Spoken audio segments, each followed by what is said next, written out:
My name is Katie Hopkins, or Milo's mum. I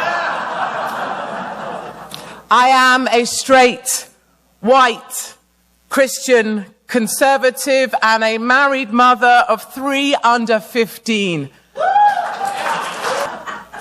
In this last year, I have lost 2 jobs, been forced out of my family home, banned from state schools in Wales and Scotland, those are irrelevant places, and I have lost my right of entry to South Africa.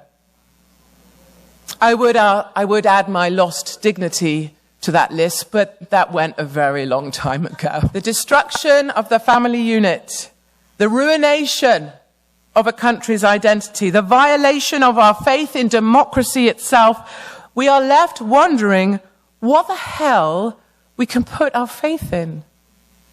And furthest down this path are our fellow South Africans. You know, I spent 3 weeks in country with white farmers in South Africa, being systematically cleansed from their land. I travelled to sit with and understand families of the victims and survivors of the relentless attacks by black gangs that can go on between 3 to 6 hours while the white farmers and their wives and children are tortured.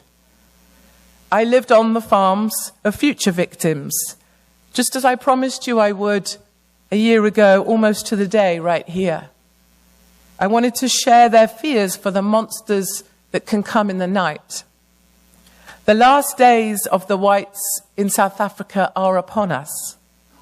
A serving police officer told me it will all be over in under 2 years.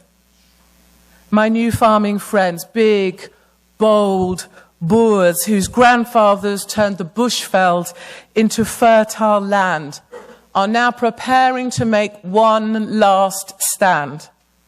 They are strapping in for the final fight, preparing for a new battle, the river of blood. And they say they will die in their boots and spill their blood for the land, because they will not leave the place of their fathers. Sitting with one farmer, Bernard, on his stoop, overlooking his little farm, incredibly poor where he lives.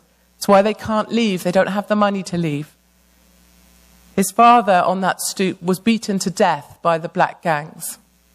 His wife was strung up with fencing wire, and his 11-year-old son was shot at.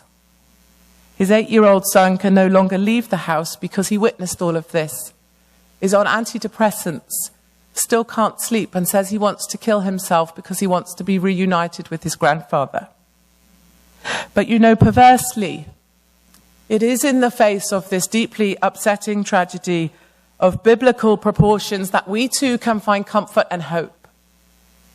Comfort in their enduring faith, despite the callousness of the land, and hope in their determination to retreat to a defendable space that they can maintain, to fight on for their land.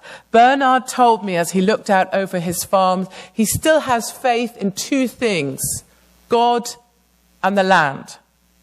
And I believe they are a glimpse into our future. Like them, we will build more walls, not to keep people out, but to keep the people we love safe inside. We will pull back, close in with our family in the broadest sense to a space we can defend, defendable space. For Christians in Western Europe, I believe we will move east to Poland and to Hungary, countries where they know what it means to be invaded and to lose everything, and are now proud defenders of our Christian culture.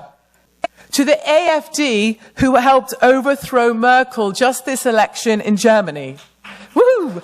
To Orban in Hungary, to the Law and Order Party in Poland, and to the true French patriots led by Marine Le Pen.